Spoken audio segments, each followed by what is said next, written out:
जरूरी तो नहीं है, लेकिन वीडियो को देखते हुए लाइक एंड डिसलाइक जरूर कर दिया करें। तो जो मूवी मैं अभी आपको एक्सप्लेन करने वाली हूँ उसका नाम है रियो 2 यानी रियो मूवी का पार्ट 2। मूवी के स्टार्ट में हम उसी ब्लू पैरेट को देखते हैं जो कि अपनी वाइफ यानी उसी फीमेल पैरेट के साथ बहुत खुश होता है, जिसका अपना कलर भी ब्लू ही है। ये हैप्पीली रहते हैं और इनके 3 बेबीज भी हैं। ये अपनी फैमिली में बहुत खुश हैं, लेकिन यहाँ पर एक इशू है। उस फीमेल पैरेट को बिल्कुल भी अच्छा नहीं लगता कि उसके बच्चे उसके फादर यानी ब्लू पैरेट के साथ घर में ही रहते हैं और उल्टे उल्टे काम करते रहते हैं। पहले ब्लू पैरेट को भी तो उड़ना नहीं आता था, तो फीमेल पैरेट को इस बात का डर होता है कि अगर उसके बच्चों ने भी उड़ना ना सीखा तो, क्योंकि वो खुद बहुत एडवेंचरस होती है, वो तो जंगलों से भी नहीं डरती है, तो वो अपने बेबीज को बहुत अच्छे से ट्रेनिंग देना चाहती थी ताकि ये दुनिया की हर मुश्किल में लड़ सके। जबकि दूसरी तरफ अमेज़न के फॉरेस्ट में हम एक कपल को देखते हैं जो कि एक बोट पर होते हैं। लड़की का नाम लिंडा होता है और उसके साथ उसका हस्बैंड, जो कि एक ऐसी जर्नी पर आए थे जिसमें उन लोगों को कोई रिसर्च करनी थी। पर तभी उनकी बोट पानी में से होते होते वाटरफॉल तक पहुंच जाती है और वहां से नीचे गिर जाती है। वो लोग डर रहे होते हैं कि कहीं उनको कोई चोट ना आए। लकीली उन्हें कुछ भी नहीं होता, पर इसी दौरान उनके हाथ एक ब्लू फेदर लग जाता है जो उन्हीं ब्लू पैरेट्स का होता है, यानी उनके स्पेशियस का ही। अब ये न्यूज टीवी पर आने लगती है जिसे वो ब्लू पैरेट का कपल भी देख रहा होता है और उसके बच्चे। फीमेल पैरेट तो ये सुन के काफी एक्साइटेड हो जाती है कि वहाँ पर से ब्लू पर्ल मिला है। उसको लग रहा होता है कि अमेज़न फॉरेस्ट में अभी भी काफी सारे ब्लू पैरेट्स हैं और उसे वहाँ पर जाना चाहिए। वो अपने हस्बैंड यानी ब्लू पैरेट से बात करती है, पर ब्लू पैरेट घर रहना ही प्रेफर किया करता था। ब्लू उससे कहता है कि हम यहाँ पर ही रहेंगे, हमारे छोटे छोटे बच्चे हैं। पर बच्चे भी वहाँ जाने के लिए बहुत एक्साइटेड होते हैं और फिर फीमेल पैरेट ब्लू को मनाने लगती है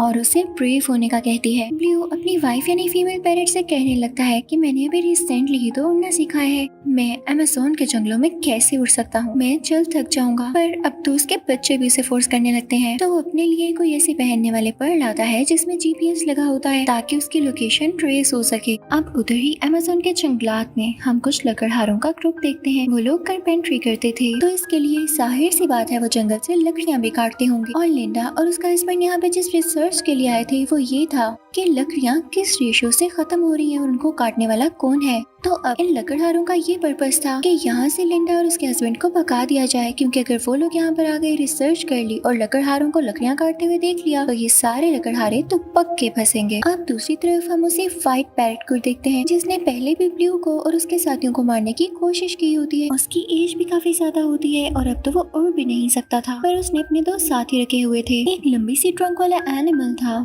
और एक फ्रॉग था। वो कहता है कि वो ब्लू से अपना बदला जरूर लेगा और अब की बार तो वो उसे मार ही डालेगा। अब हम ब्लू और उसकी फैमिली को देखते हैं जो कि सब बहुत खुश होते हैं कि वो लोग अमेज़न फॉरेस्ट जा रहे हैं। ब्लू और उसकी वाइफ ने अपने साथ बाकी साथी भी बुला लिए होते हैं जिसमें कुछ एनिमल्स भी होते हैं। अब वो लोग अमेज़न फॉरेस्ट तक पहुंच ही जाते हैं और ढूंढने पर उन्हें ब्लू मकाओ मिल ही जाते हैं। उनका तो पूरा ग्रुप होता है और पता चलता है कि ये इसी फीमेल पैरेट की फैमिली है। फीमेल पैरेट के फादर उससे नाराज थे कि वो इन्हें छोड़कर चली गई, पर अब इनमें सुलह हो जाती है कि ये इनसे मिलने आ गई और इन्हें ढूंढ लिया। वहाँ पर सारे के सारे ब्लू मकाओ काफी परेशान होते हैं क्योंकि लकड़हारों ने इतनी ज्यादा लकड़ियाँ काटी कि इनके नेस्ट भी बीच में आ गए। इन्होंने जो अपने घर बनाए हुए थे वो सारे के सारे डैमेज हो गए। ब्लू मकाओ आपस में बातें करने लगते हैं कि इंसान बिल्कुल भी अच्छे नहीं होते। तो ब्लू उनसे कहने लगता है अगर मैं आप लोगों को एक सजेशन दूं तो हमें ये बात उस रिसर्च टीम को बतानी चाहिए, यानी उसी कपल को। क्या पता लिंडा और उसका हस्बैंड हमारे लिए कुछ कर सके। तो वो सारे ब्लू मकाओ कहते हैं नहीं, हरगिज नहीं, हमने कहा ना हमें इंसानों पर ट्रस्ट नहीं। इनको क्या पता था उधर लिंडा और उसका हस्बैंड भी ब्लू मकाओ के रिजर्वेशन के लिए कुछ स्टेप्स ले रहे थे, यानी कि ब्लू मकाओ को ढूंढ रहे थे कि उनकी जान को खतरा न हो और उनको प्रोटेक्ट किया जा सके।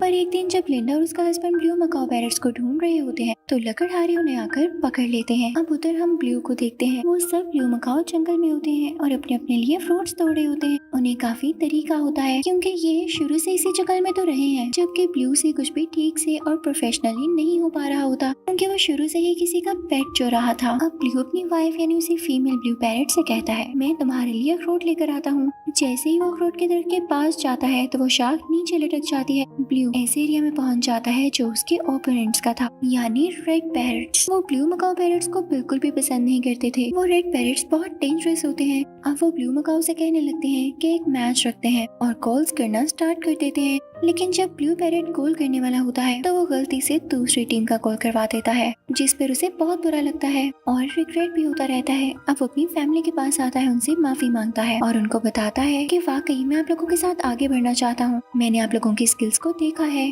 आप सब हमेशा मुझे यही कहते हैं कि मैं इंसानों को नहीं भूल पाया, उनके तौर तरीके अभी तक अपने जहन में रखता हूँ। तो ठीक है, आज मैं वो सारे तरीके भूल जाता हूँ जो मुझे इंसानों ने सिखाए हैं। मैं एक जंगली पैरेट हूँ और मुझे वैसा ही बनना चाहिए जैसे आप सब हैं। अब वो बहुत पैशनेट हो जाता है। अब वो सारे ब्लू पैरेट सोचने लगते हैं कि वो लोग लकड़हारों से अपना बदला लेंगे। यहाँ पर लकड़हारे फिर से अपनी मशीन्स लेकर पहुँच जाते हैं, पर यहाँ पर ब्लू मकाओ भी उनका इंतजार कर रहे होते हैं और अब ब्लू से कहा जाता है कि यहाँ पर तुम इंसानों की टेक्निक यूज कर सकते हो। जिस तरह से उन्होंने तुम्हें सिखाया है तुम वैसे अपने पाँव का यूज करना, यानी अपने क्लॉज का, और इसी टेक्निक से तुम लकड़हारों की मशीन को बंद कर देना। ब्लू ऐसा ही करता है, फौरन से उड़कर जाता है और उसकी मशीन को बंद कर देता है। लकड़हारा बेचारा उसे रोक भी नहीं पाता, बल्कि हम उसे बेचारा क्यों कह रहे हैं। यहाँ पर हमें ब्लू को अप्रिशिएट करना चाहिए। अब सीन में एंट्री होती है फीमेल पैरेट के फादर की। वो भी ट्रैक्टर के पास जाते हैं, लेकिन ट्रैक्टर से टकरा कर नीचे गिर जाते हैं। अब लकड़हारों का ट्रैक्टर वहाँ से लकड़ियाँ इकट्ठी कर रहा होता है कि तभी लकड़ी लगने से वो ट्रैक्टर खुद ही गिर जाता है और वो सब कुछ उसी ब्लू पैरेट पर गिरने लगता है, यानी उस फीमेल पैरेट के फादर के ऊपर। लेकिन तभी वहाँ पर फौरन से लिंडा आ जाती है, उन सब चीजों को उस पैरेट पर गिरने से बचाती है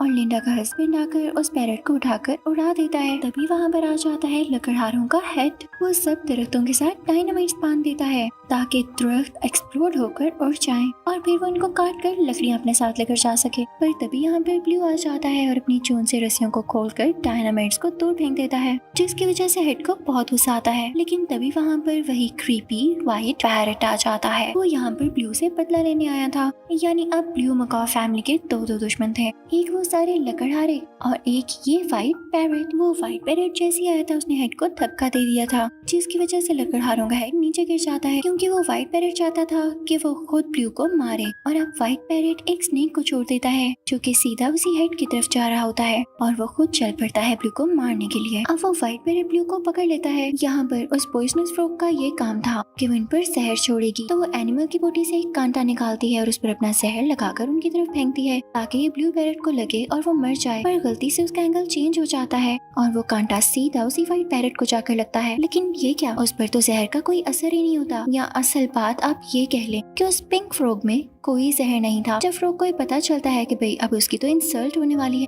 तो वो व्हाइट पैरेट को अपने साथ वहाँ से ले जाती है, क्योंकि अब व्हाइट पैरेट अकेला तो कुछ कर नहीं सकता था, वो इतना कमजोर जो था। और जब अब उसके पास भी जहर नहीं तो क्या फायदा। हम लिंडा और उसके हस्बैंड को देखते हैं जिन्हें पैरेट्स ने लकड़हारों के चुंगल से बचा लिया होता है, यानी उनकी कैद से फ्री कर दिया होता है। वो सब बहुत खुश होते हैं, फोन पर डांस कर रहे होते हैं और वो ये डिसाइड करते हैं कि वो सब मिलकर अमेज़न फॉरेस्ट ही रहेंगे, चाहे वो ब्लू की फैमिली ही क्यों ना हो। अब यहाँ पर फीमेल पैरेट का फादर भी कहता है मुझे लिंडा और उसके हस्बैंड को देख के अब इंसानों से नफरत नहीं रही, मैं अपना पर्सपेक्टिव बदल रहा हूँ, सभी इंसान एक जैसे नहीं होते। इसके बाद वो सबसे गले मिलता है और वो सब बहुत खुश हो जाते हैं। इसके साथ साथ एनिमल राइट्स वाले उस व्हाइट पैरेट और फ्रॉग को रियो भेज देते हैं ताकि इन पर पढ़ा जाए कि ये असल में है क्या और इनके माइंड में इतनी इविल बातें क्यों हैं, क्योंकि भाई पैरेट्स को तो क्यूट और अच्छा होना चाहिए। इसी के साथ ये मूवी यहीं पर खत्म हो जाती है। Thank you for watching.